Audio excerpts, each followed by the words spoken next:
Pregnant again, how utterly disappointing. Mara's words sliced through the tense silence like a butcher's knife. My stomach dropped as I slowly looked up from my plate at my mother-in-law's sneering face. Even shifted uncomfortably beside me, but stayed silent as usual. Mara continued, her voice dripping with disdain. "Another daughter, I assume. When are you going to give my son the hair he deserves?" I felt the blood drain from my face as the weight of her words slammed into me. This was supposed to be a joyful celebration dinner for my pregnancy, but Mara had once again managed to turn it into a humiliation. "Mother, please," Evan finally muttered, but she waved him off dismissively. "Don't mother me.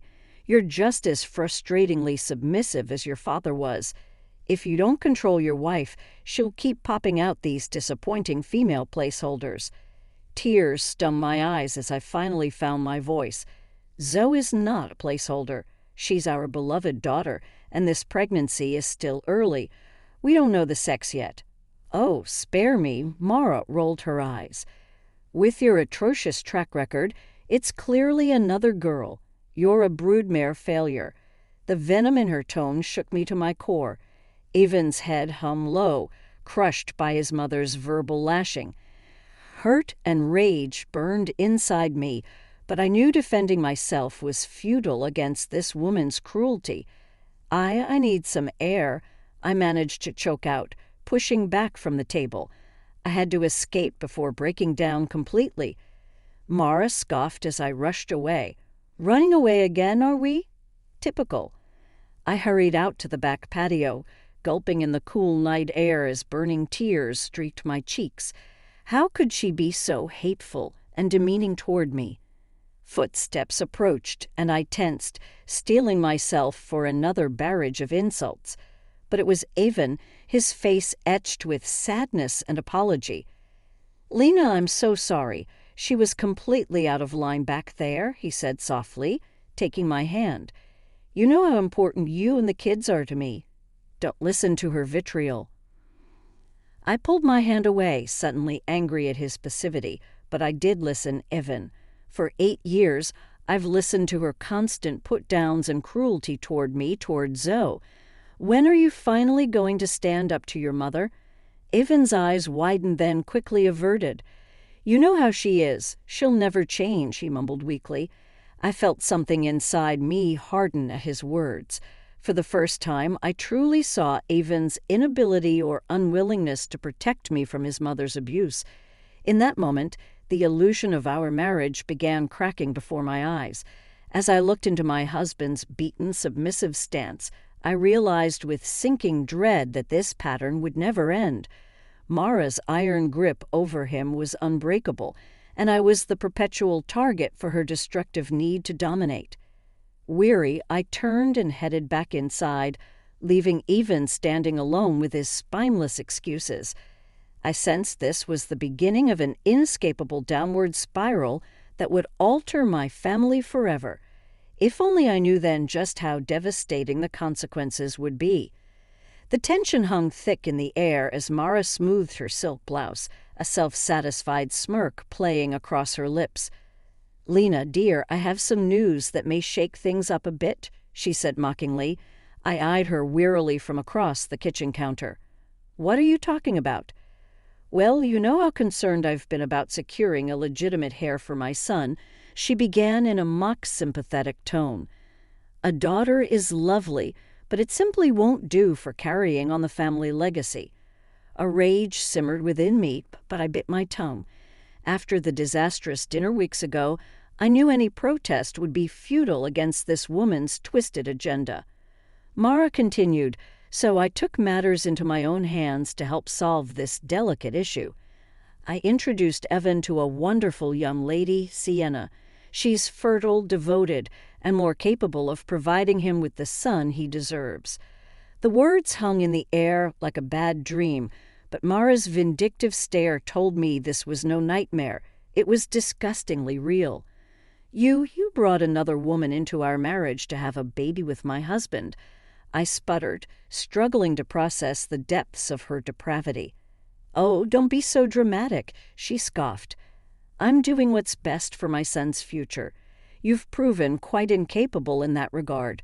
The casual cruelty of her words struck me like physical blows. How could anyone be so utterly lacking in human empathy? "You cruel, manipulative hag." I cried out, unable to contain my anger any longer. Does Evan even know about this vile scheme? A slow, satisfied smile spread across Mara's face. "Why don't you asking yourself, dear?" On cue, Evan stepped into the room, flanked by a slim, overly made-up woman I didn't recognize. Sienna, I presumed. The look of sheepish contrition on my husband's face said it all. You allowed this? Your own mother brought another woman into our marriage to bear your child?" I stammered, feeling the world crumbling around me. Evan couldn't meet my eyes. "Lena, we've talked about how important carrying on the family line is. So you're just going to let your mother pimp out some cheat to get what she wants?" I screamed, uncaring of the foul language as blinding rage took over. Sienna's eyebrows shot up in feigned indignation. Evan finally looked at me, his expression hardening to match his mother's callous demeanor. "This is for the greater good, Lena, my duty as a man. If you were able to do your wifely duties properly, we wouldn't need to go to such extremes." His cold, rehearsed words lanced through my heart like daggers. This was really happening. My own husband was utterly betraying me in the most humiliating way possible, all with his mother's enthusiastic support. Mara chuckled at my stunned silence. "Don't worry, dear. Once Sienna properly breeds, you can focus your energy on my granddaughter. We wouldn't want you feeling completely useless." Her words ignited an indescribable fury within me that I never knew I possessed. With a primal scream, I grabbed the nearest object, a heavy ceramic vase, and hurled it with every ounce of strength. It struck Mara squarely in her smug face, shattering viciously and spraying blood and ceramic shards across the room. Sienna shrieked in horror as Mara crumpled to the floor, clutching her ruined face and howling in agony. Chest heaving, I turned to Evan, seeing the shock and fear in his eyes. In that unrestrained moment, I knew my marriage had disintegrated into ashes. There would be no forgiving this ultimate betrayal. Mara's monstrous machinations had cut straight through the very core of my world. The only thing left was vengeance. The eerie silence hung heavy in the air as Mara's wails finally subsided. I stood motionless, fists clenched, glaring at the crumpled, bleeding form of my monstrous mother-in-law on the kitchen floor. Evan stared at me with a mixture of shock and fear. Beside him, Sienna shrank back, clearly shaken by my outburst, but still clinging to her role in this sick charade. You crazy?" Mara's trembling voice finally broke the tension, thick with a combination of pain and rage. "I'll see you arrested for this, assaulting me in my own home. Your home," I scoffed, unable to contain the sudden resurgence of fury rippling through me. "This is my home, the home I made with my husband, the man you're trying to pimp out behind my back like some kind of degenerate mother-pimping monster." Mara opened her mouth to protest, but I cut her off with a raised hand. "No, don't even try denying it, you hateful crone. I heard everything, how you willingly brought this woman into my marriage explicitly to cuckold your own son." I turned my fiery glare to Evan, who flinched as if struck. "And you spineless coward, going along with your mother's demented plans, ready to stick your dick into the first fertile womb she picks for you." "Lena," he began weakly, but I wasn't about to let him make pathetic excuses. "Did you really think I wouldn't find out? That I'd just be a good little wifey while you knocked up some cheap hussy on the side?" "Hey!" Sienna's shrill voice cut in, her fake-baked face contorting with indignation.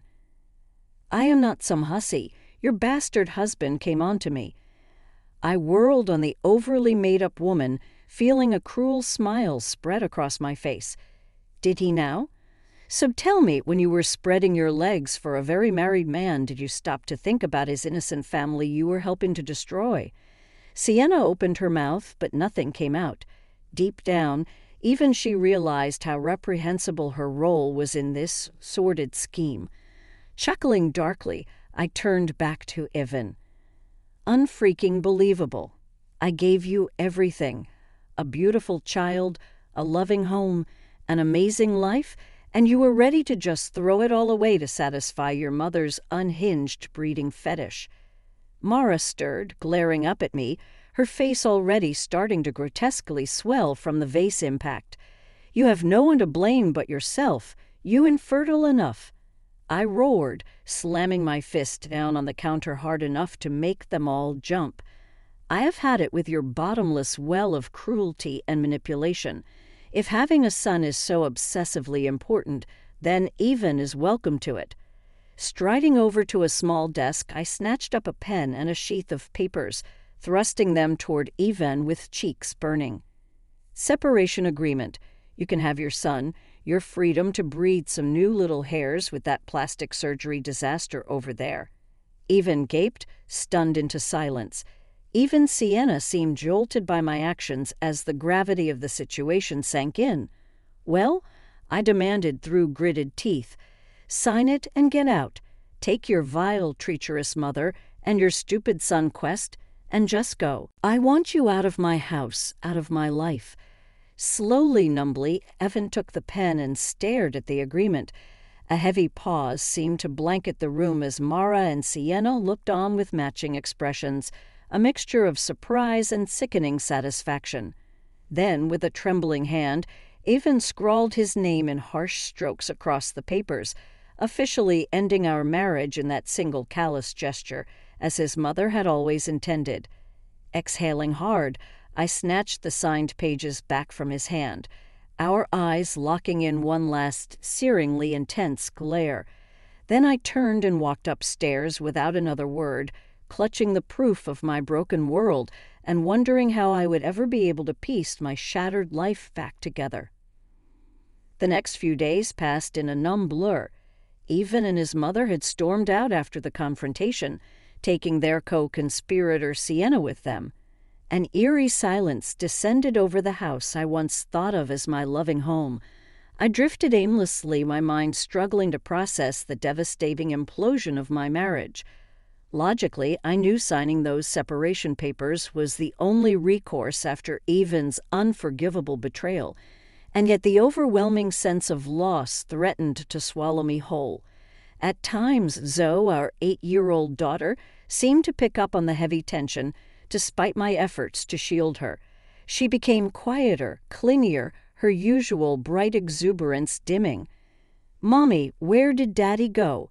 she asked one evening as we picked at our dinner in silence. I froze, unprepared for the question. Part of me wanted to proclaim the ugly truth that her father had abandoned us to chase some atavistic need to breed in hair with another woman, but I couldn't bring myself to shatter her innocence so completely. Daddy had to go away for a little while. Honey, I hedged, struggling to keep my voice steady. Work things. Zoe frowned, clearly picking up on my emotional disquiet. Ever the empath, just like her mother. "Are you sad, Mommy? Did you and Daddy have a fight?" "Something like that, baby," I managed, fighting back the lump swelling in my throat. "But everything will be okay. I promise." The lie tasted like ashes on my tongue, because in that moment there was no way to see how anything could ever be okay again. A sharp knock at the door jolted me from my reverie. So looked up, eyes wide with something like hope. "Is that Daddy?" "Stay here, sweetie," I said quickly, rising to answer the door with trepidation curling in my stomach. But it wasn't Evan on the other side. Instead, a sharply dressed man in an expensive suit stood with a crisp folder in his hands. "Mrs. Reading," he asked brusquely, without preamble. "I'm Mr. Collins, an associate of your husband's."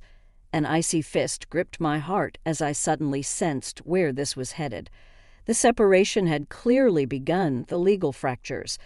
"My firm has prepared these documents for you to review and sign." Mr. Collins continued all business as he held out the folder. Hesitantly, I accepted the hefty stack of papers, dread settling like a cold stone in my gut. This was really happening, the death knell of my marriage after Evan's sickening betrayal.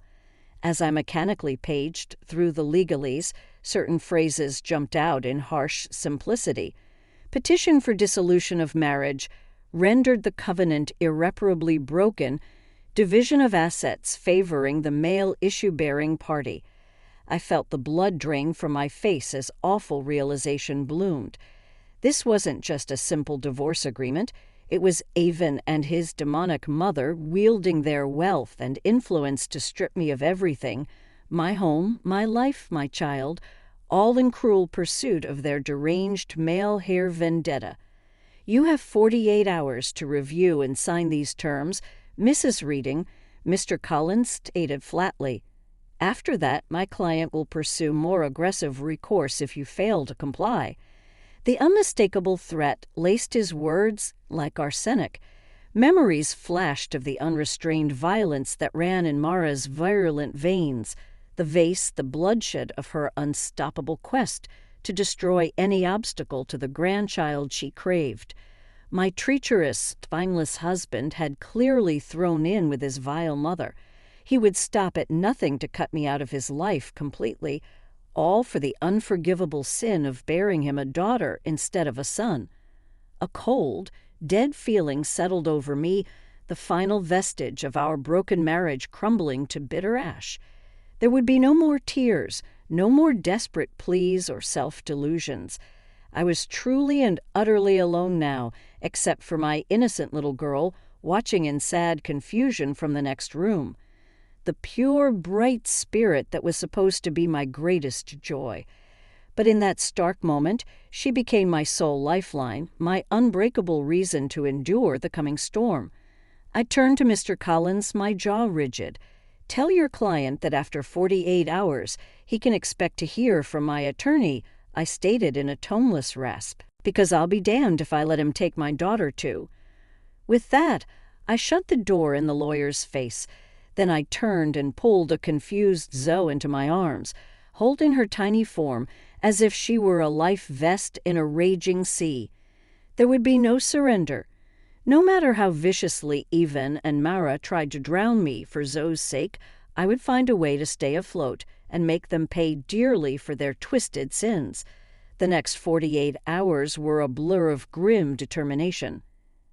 I knew time was short before Evan and Mara would attempt to strip me of everything I held dear. First, I secured a shark of a divorce attorney, Caroline Weston. Steely, aggressive, and with a reputation for devouring entitled rich husbands like Evan. This is one of the most blatant unethical cases of alienation of affection I've ever seen. Caroline stated in a cold fury after I recounted the sordid details. "We're going to crucify this bastard and his media of a mother." Her words kindled a flame of hope that I could indeed survive this nightmare with my daughter and some shreds of dignity intact. Next was gathering ammunition, any proof of Evan's misdeeds that could be leveraged in the coming war.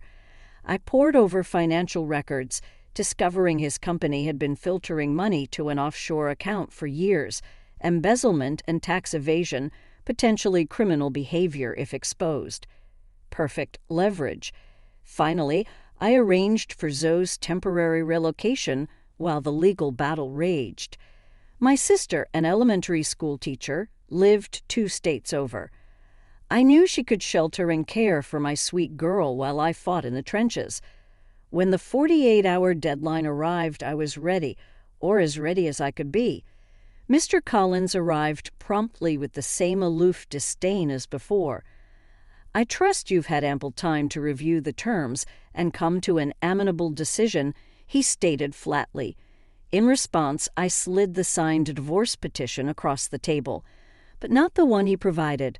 The stack of papers bore Caroline Weston's imperat, every word thoroughly negotiated for maximum impact.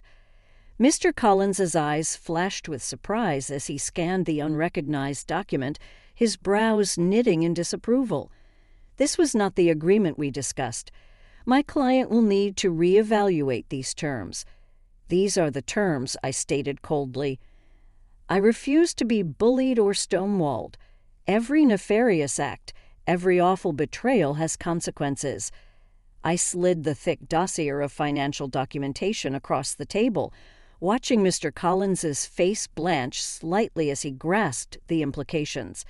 Your client's illegal corporate dealings have been rigorously catalogued by very credible forensic accountants, I added with a hint of vindictive satisfaction.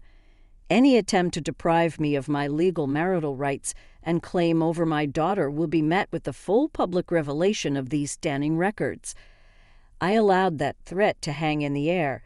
Evan's ego and insecurity about his business reputation were thinly veiled weak spots, traits his vile mother had eagerly exploited countless times.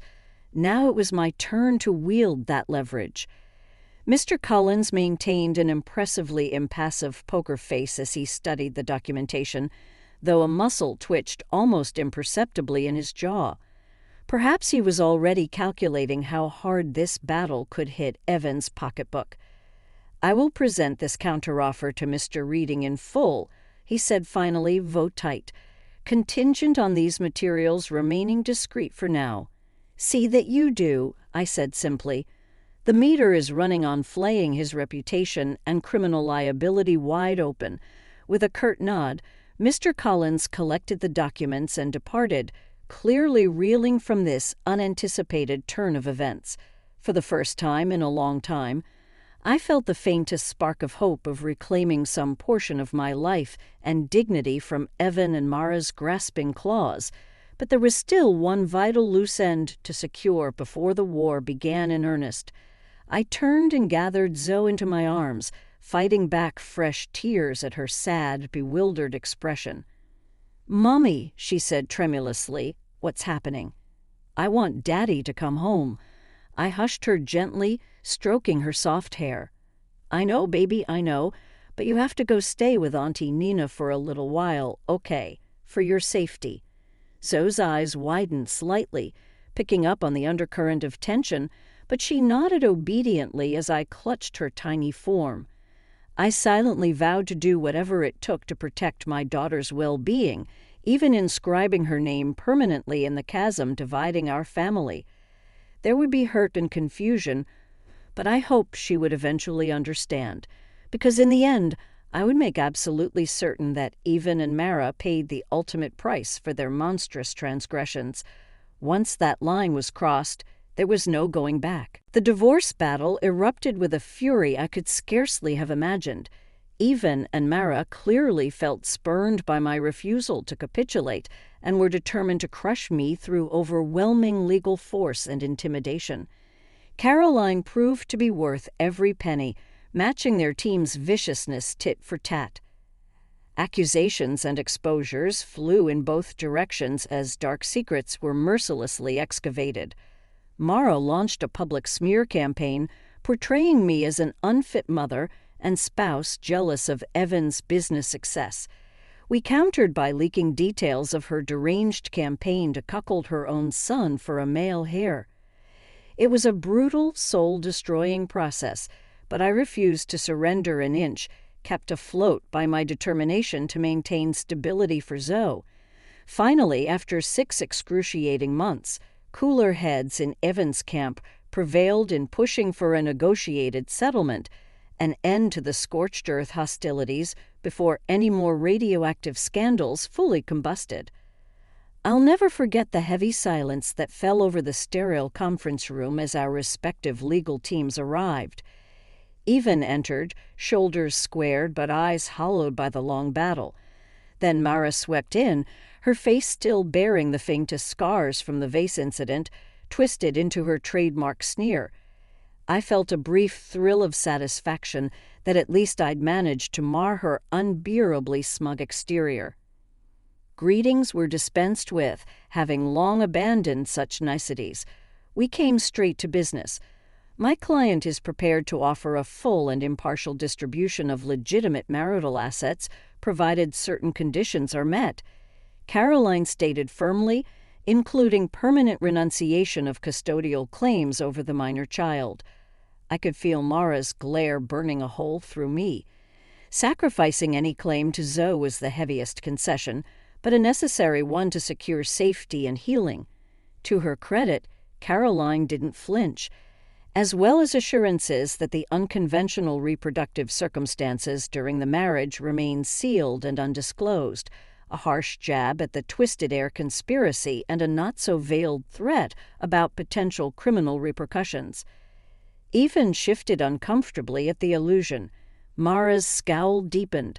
While such terms are highly irregular, their lead counsel replied stiffly, "We are amenable to the equity distribution, provided indemnity against future potential actions." An ugly pause lingered. They knew their financial skullduggery had been thoroughly exposed and could jeopardize not just Evan's business, but potential imprisonment, so they had no choice but to negotiate a suppression of the whole sordid truth. The tables had finally turned in my favor. Of course, so long as commitments are adhered to, the matters will remain permanently sealed, Caroline stated, her shark-like smile just a touch too wide. The negotiation continued for hours, splitting immense assets and investments down to the finest decimal point. But in the end, we hammered out an agreement secured by both sides of mutual, sustaining silence. Mara looked utterly miserable, faced with irrevocably surrendering control over her son's life and Zoe's, while still obscenely wealthy. I knew the concessions represented a profound personal defeat, which fueled my resolve. "I don't expect congratulations," Caroline told me in an undertone as the final paperwork was prepared. "This whole situation is equal parts sickening and infuriating, but you stood your ground and secured the best path for your daughter's well-being." I could only nod numbly, my strength finally waning after the marathon ordeal. There was no jubilation or catharsis, only the cold satisfaction of having survived this battle, of inflicting some semblance of consequences on Evan and Mara for their grotesque transgressions, and ensuring a future of stability for Zoe. Sliving the notarized agreement across the desk, I met Mara's seething glare one last time.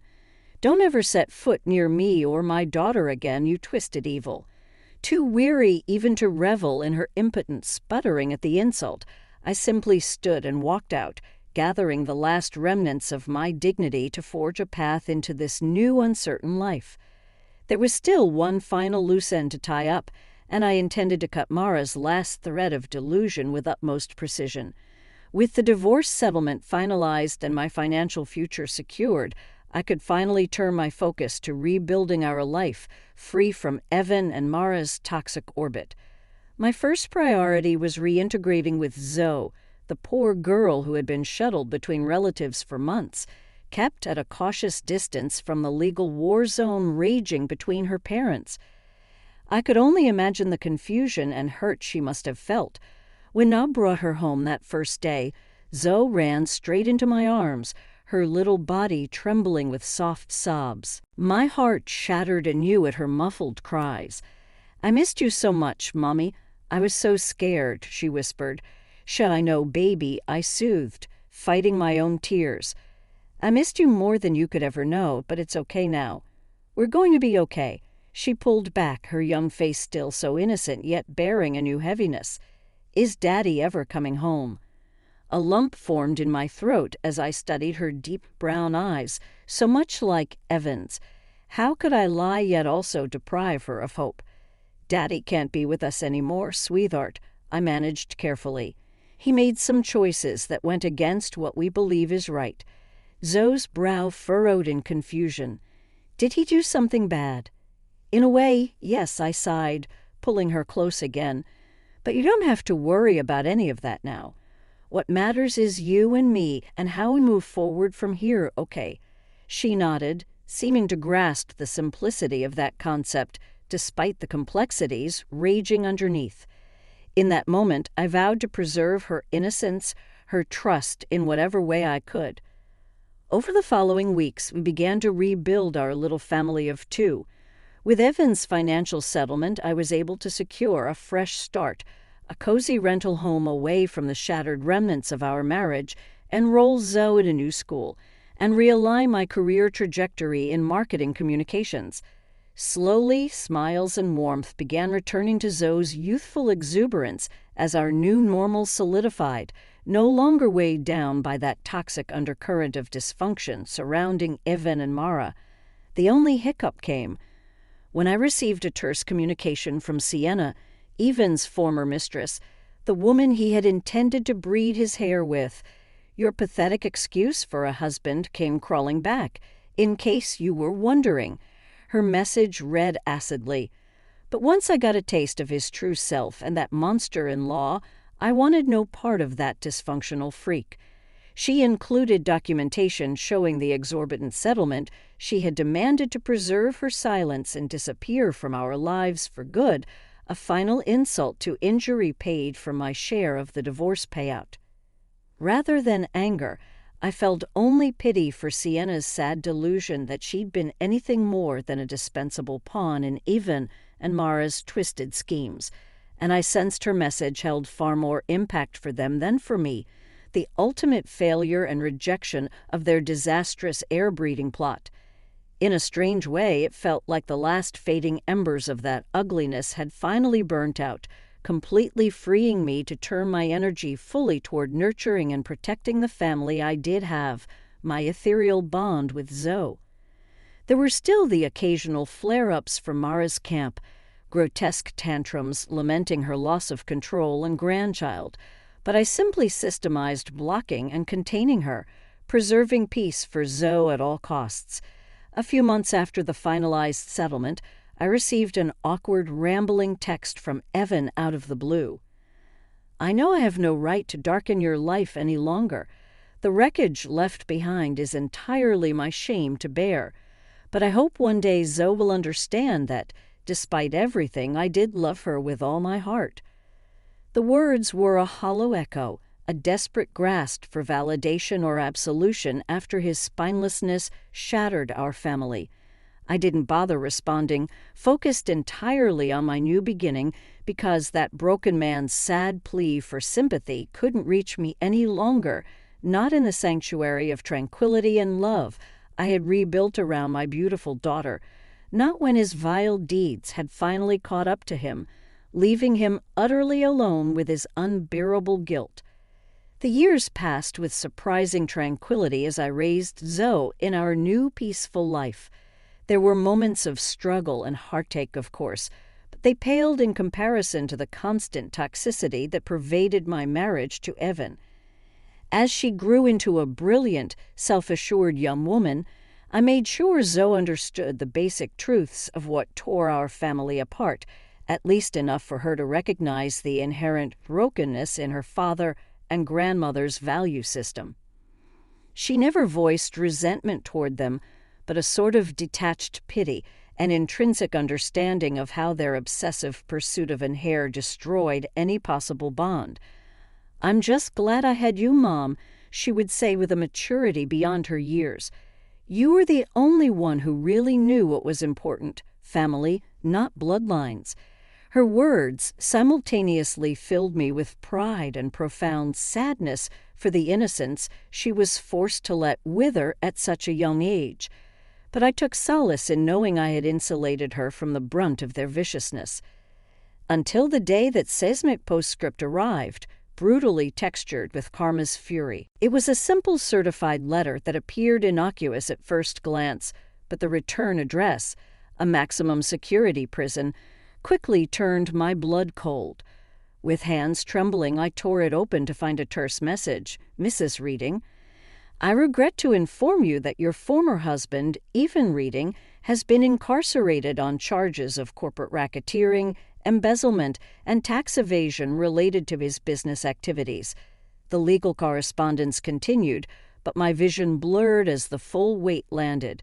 Ethan was going to prison for upwards of a decade, his career and reputation utterly annihilated in the wake of those charges, just like I had threatened all those years ago with my hidden evidence. a thermonuclear strike I'd hoped would never truly be detonated. Clearly, authorities had dug deeper in the aftermath of our brutal divorce and uncovered the full crater of his financial chicanery. The sick twist of satisfaction I felt soured in an instant, replaced by a mix of stunned dismay and something worse, something deeper, remorse and empathy I didn't want to feel for that wretched man.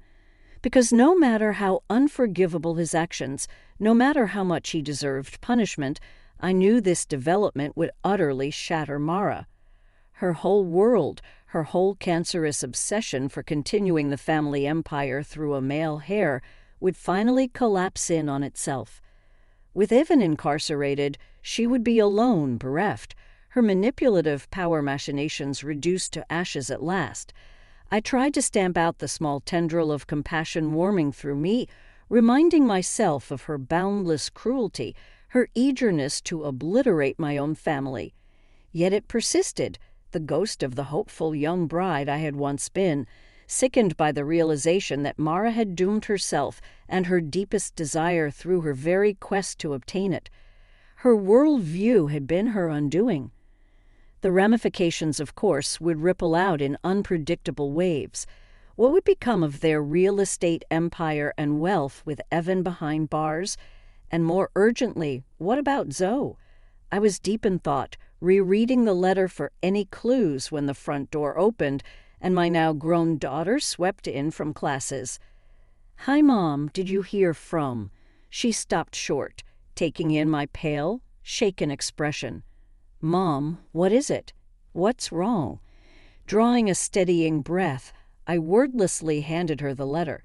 Zoe's eyes rapidly scanned the contents, her brows shooting upward in disbelief.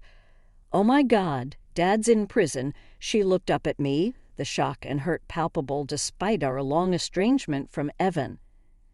I moved to pull her into a comforting embrace, stroking her hair just like when she was little. "I know, honey, I know it's a lot to process." She held me tightly for a long moment, and I could sense her whirling thoughts settling like sediment through cloudy waters. Finally, she pulled back, eyes resolute and voice steady. "This doesn't change anything for us, Mom. His mistakes, his crimes, that's on him. We've built a good life beyond his mistakes and grandmother's madness." Zoe squeezed my hands firmly, her warm smile crackling with that resilient spirit inherited from her mother's DNA. Maybe this can be the end of it all, a fresh start free from his shadow and her poison for good. I gazed at her with swelling pride and love, overcome by the wise perseverance blazing in her youthful eyes. She was right. As the monolithic shock wave propagated outward, even behind bars, Mara's world crumbling, we stood together on solid ground, free and unshaken. Perhaps this was the final cosmic realignment, setting the scales permanently even. Pulling my brave, beautiful daughter close, I felt the manacles of that dark family history begin to shed like snakeskin. At last, Avon and Mara had bet everything on lies and power lust, unwittingly burrowing their shared grave. But in their defeat, in their self-ruination, I had conquered. My quiet resilience, my bond of love with Zoe had won the generational war. My only lingering words as their entitled kingdom crumbled to dust were the same ones I had snarled at Mara so many years ago. "Don't ever, never set foot near me or my daughter again, because this time it would be